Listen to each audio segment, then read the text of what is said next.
Baik, teman-teman semua, ini menjawab pertanyaan dari teman-teman mahasiswa. Mungkin Pak, gimana sih proses cara pengecekan skripsi saya di Turnitin? Apa benar memang saya mengcopy di internet? Apa itu hanya akal-akalan dosen saja karena ingin memanfaatkan kemampuan saya, atau ingin ngerjain saya biar menurunkan similarity index-nya? Nah, kali ini saya akan coba membahasnya, teman-teman. Mudah-mudahan teman-teman bisa mengetahui cara proses pengecekan Turnitin. Teman-teman, perkenalkan, saya Robiul Endra. Selamat datang di YouTube channel saya.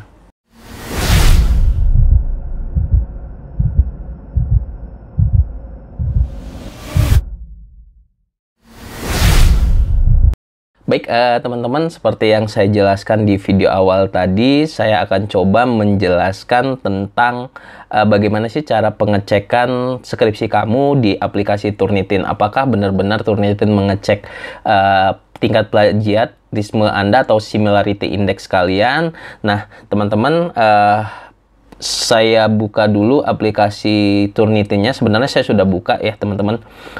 Di sini ada aplikasi Turnitin. Jadi aplikasi Turnitin ini berbayar, teman-teman, dan salah satu aplikasi yang digunakan untuk mengecek similarity index di kampus-kampus, khususnya di bidang edukasi dan juga bidang penelitian. Nah, karena berbayar, tentunya teman-teman mungkin kalau di kampusnya mendapatkan akun Turnitin itu bisa mengecek sendiri. Tetapi kalau tidak memiliki, mungkin ada pengolah akun Turnitin di kampus Anda yang bisa mengeceknya, gitu ya. Nah, kemudian saya sudah login, kemudian saya tinggal klik launch. Nah, ini adalah salah satu tampilan dari aplikasi Turnitin. Mungkin ada yang sedikit berbeda-beda, teman-teman, tetapi secara fungsi itu sama, gitu ya. Kalau ini langsung dari kampus, gitu ya. Kalau kita minta untuk pengecekan di internet ataupun di Instagram ataupun di sosial media lainnya, itu mungkin tampilannya sedikit berbeda. Itu nggak masalah. Nah, kemudian di sini ada folder-foldernya. Nah, saya coba kasih satu sampel. Jadi nanti file Anda yang dikirim itu nanti diupload, teman-teman, di sini. Jadi nanti filenya diupload, dimasukkan ke dalam Turnitinnya, kemudian dikonfirm. Misalnya contoh, saya ada aplikasi atau skripsi, gitu ya. Mungkin ini ya. Nah, ini saya drag and drop saja dan masukkan ke sini.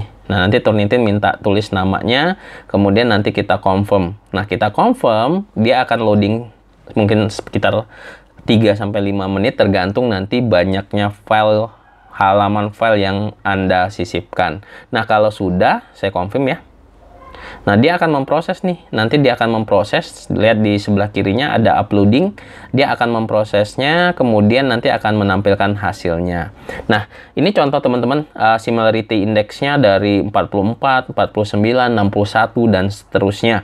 Itu semua hasil karya mahasiswa saya. Ini tinggi-tinggi banget, dan nanti ada yang sudah mulai rendah karena sudah ada proses perbaikan di sana. Nah, sebagai contoh, saya akan coba buka yang 45 deh. Nah, kita tinggal klik saja, teman-teman. Jadi kita tinggal klik saja, Turnitin akan menampilkan hasil similarity index dari pengecekan yang ada di internet. Nah, biasanya ini ada persentasenya. Persentasenya ini biasanya di kampus itu ada maksimalnya. Misalnya ada yang kampus mengatur 30%, ataupun kampus mengatur hanya 20% boleh Turnitinnya, atau hal yang lain. Nah, ini, teman-teman. Nah, di sini ada sumbernya, resource-nya, teks itu dari mana. Jadi kalau kita scroll ke bawah, teman-teman, Turnitin akan memberikan warna sesuai dengan sumber yang dia temukan, gitu ya. Ini ada nomor 5, berarti dari docplayer.info dan seterusnya. Dia akan memberikan itu. Tetapi kalau yang sedikit-sedikit, Pak, apakah identifikasi masalah? Ya, semua skripsi kan ada tulisan identifikasi masalah. Ini nggak perlu kalian ganti. Yang kalian ganti yang paling banyak, gitu ya. Yang paling banyak, misalnya nanti ada satu paragraf. Ini, misalnya satu paragraf seperti ini terlalu banyak, nanti kita bisa parafrase ataupun paraphrasing. Banyak hal. Jadi yang ini sudah banyak direvisi walaupun masih similarity index-nya itu tinggi. Kemudian teman-teman juga di Turnitin ini selain mengecek resource-nya dari mana saja, itu bakalan dia sajikan dan dia memberikan perhitungan persentasenya. Oke, menghitungkan persentasenya, dan teman-teman bisa Bisa lihat di sini. Kemudian di Turnitin yang saya miliki ini, akunnya juga bisa memberikan ada flag namanya. Flag ini digunakan untuk melihat teks-teks yang terhidden. Nah, teks-teks yang terhidden ini biasanya akal-akalan dari penyedia jasa parafrase. Dia ngasih hal-hal, mungkin di video saya sebelumnya itu saya sudah beritahu. Nah, kadang kita harus cross check lagi, walaupun ada flagnya, mungkin ini memang ada rumus yang memang menyediakan harus pakai titik seperti ini gitu ya teman-teman.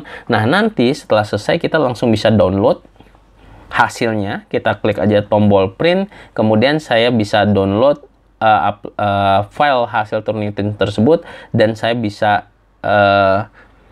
save ya ini ya, saya bisa berikan ke mahasiswa saya. Nah, mungkin itu gambaran teman-teman bagaimana sih proses untuk pengecekan Turnitin. Sekali lagi, Turnitin ini bakal meng-cross-check semua tulisan-tulisan kamu di internet gitu ya. Jadi tidak kalian harus cross-check di internet. Jadi skripsi itu tidak semudah itu teman-teman, kalian harus bagaimana membuat isinya dan juga bagaimana cara mengatasi similarity index-nya. Mungkin itu saja teman-teman pembahasan kali ini. Terima kasih buat teman-teman yang sudah mensubscribe YouTube channel ini. Kalau yang belum ya silahkan. Kemudian follow juga Instagram saya untuk diskusi lain soal skripsi di @skripsi.mahasiswa atau Instagram pribadi saya di Robi Endra. Kita ketemu lagi di video-video lainnya. Saya tutup. Assalamualaikum warahmatullahi wabarakatuh.